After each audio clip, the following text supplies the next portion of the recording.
Hello everyone, this is Puri. Welcome to my channel. Please don't forget to like and subscribe.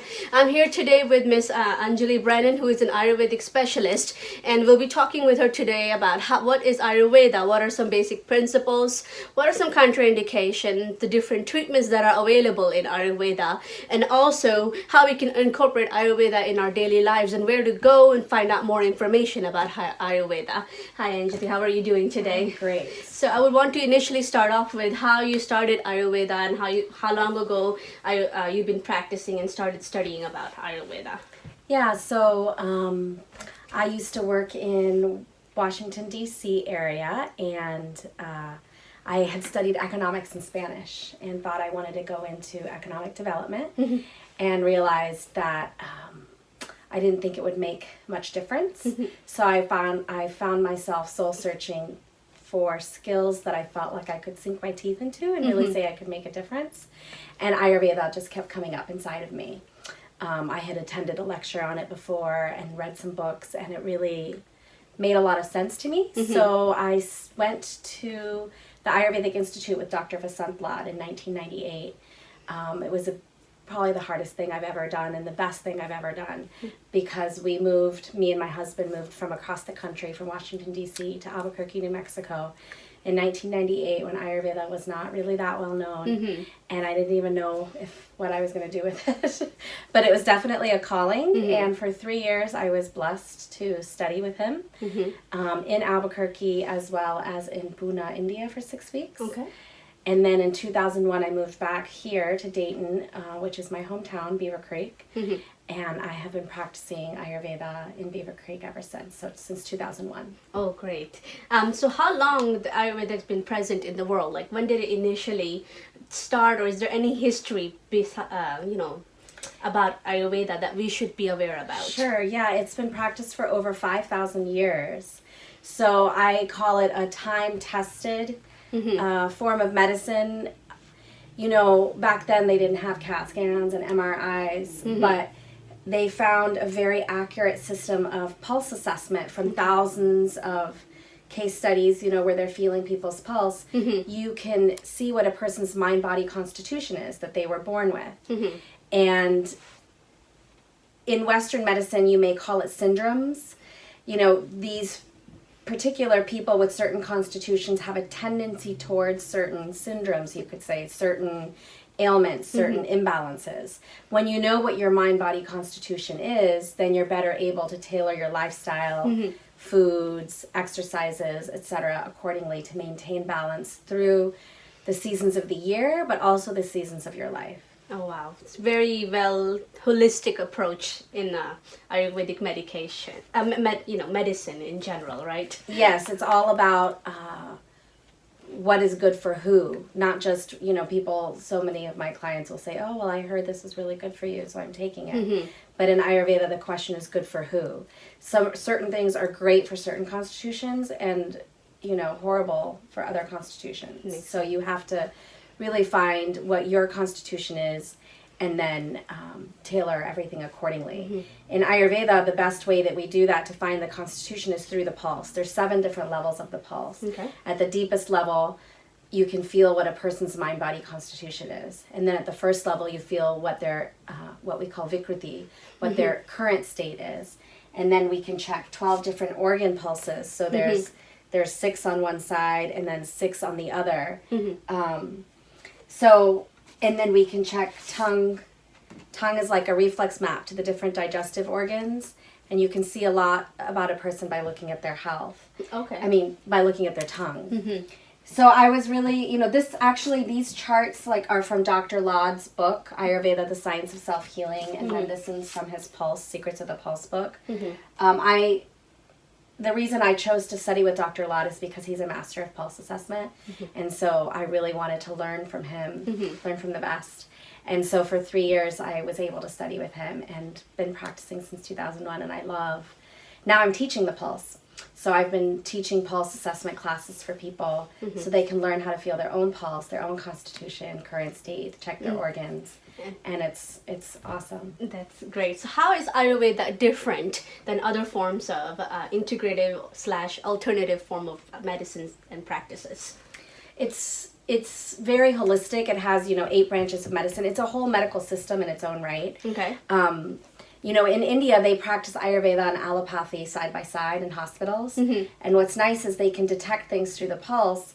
And there are 6 different stages of disease in Ayurveda. So it's a great preventative form of holistic medicine because you can catch things before they fully manifest. The 5th stage is signs and symptoms, what we call vyakti.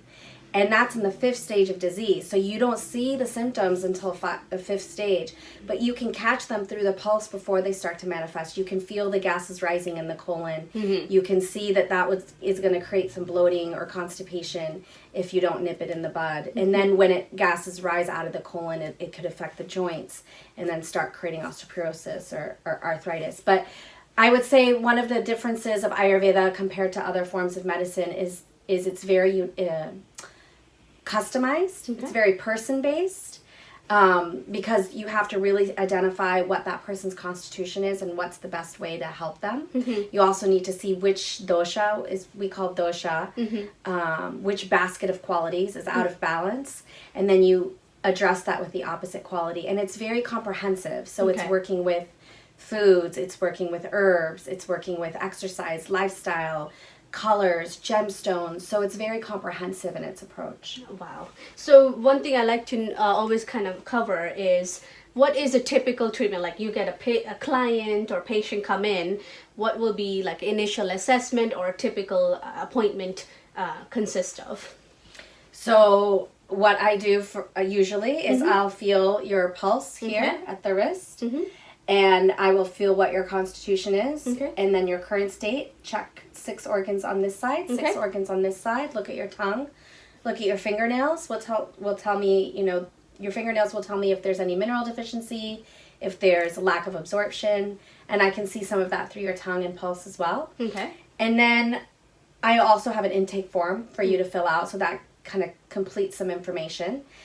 And then that gives me a nice, complete picture of what's going on. I can check the organs, I can see everything. And then I come up with a management plan. So these are the herbs that would be helpful, these exercises, these foods, this lifestyle. And I'll come up with a management plan customized for that person. And then I'm also a body worker. Ayurveda does have marma therapy, working with pressure points as well. Like I said, it's very comprehensive. It has Ayurvedic massage and steam therapy, Shirodhara, which is a stream of warm oil that pours on the third eye for about a half an hour, inducing like a very womb-like meditative state. So we have, and then it has Panchakarma. Ayurveda has Panchakarma, which is like a week-long detox and rejuvenation program that's really effective for jump-starting people with chronic illnesses. But in a typical session with me, they're your first time, it would be an hour and 15 minutes. And then I would do the consultation, and I usually end with body work if we have time. And I do a variety of different forms of body work to help give the client some immediate balancing effect. So what are some that, you come across a patient that is on multiple patient or client that is on multiple medication, allopathic medication, and they have multiple things going on with them, illness-wise, health-wise, like, disease like diabetes, high blood pressure, anxiety, stress, so on and so forth.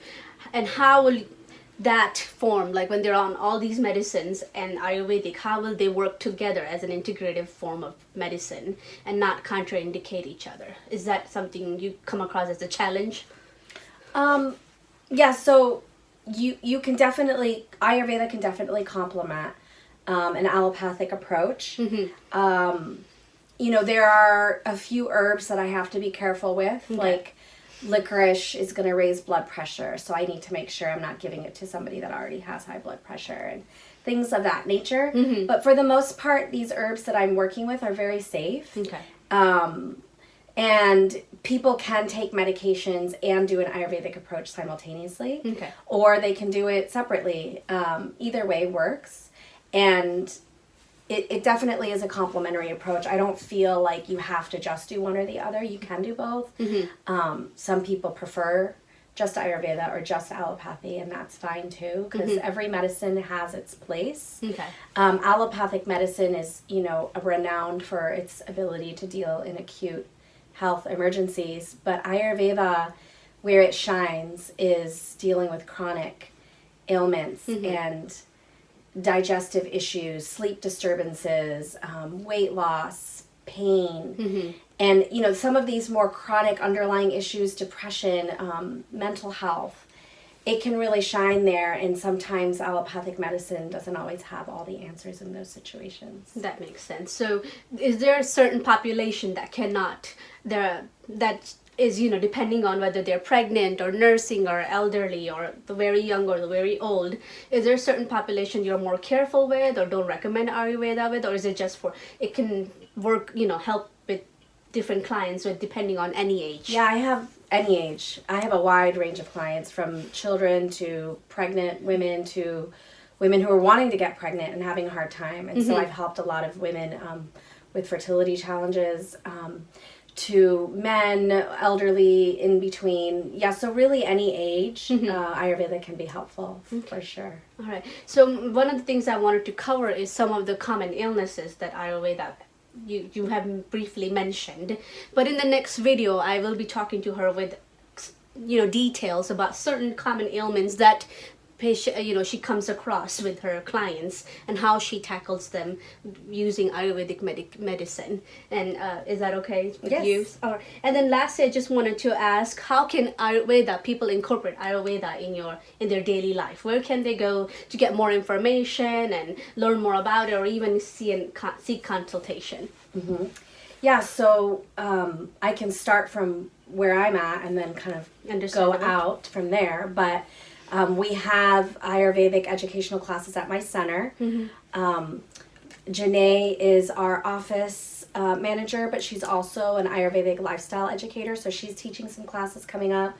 I teach clinical pulse assessment classes, Ayurvedic pulse assessment. And so that's something that we offer locally. And then in the consultations, I also do a lot of education. And then, if you there's lots of good books. Like I said, Ayurveda Science of Self-Healing by Dr. Vasant Lad is a great book. He has some textbooks available as well, the textbooks that he uses in his curriculum. So those textbooks are also available. And then there's schools. So we teach kind of more educational classes here to get people being able to come up with a nice daily routine that's very healthy and creating optimal health. But there are classes if you wanted to become, like schools, if you wanted to become an Ayurvedic practitioner, and they're all over the country now. Back when I was going to school, there was one, the Ayurvedic Institute, which I still think is the best. But now there's a lot more options. There's even online options available. We are located here in Beavercreek, Ohio, in Dayton, and our website is midwestayurveda.com because we do serve a lot of the Midwest area. We're kind of the only full-service Ayurvedic center that I know of in the Midwest that offers panchakarma, the week-long detox and rejuvenation programs, individual consultations, Ayurvedic massage, classes, products. So that's why our website is midwestayurveda.com. All right. Thank you very much for sharing your information with us. Hang on, I'll be posting another video focusing on, as I've mentioned, what are the common illnesses that she comes across and how she approaches them with the Ayurvedic principles. Thank you.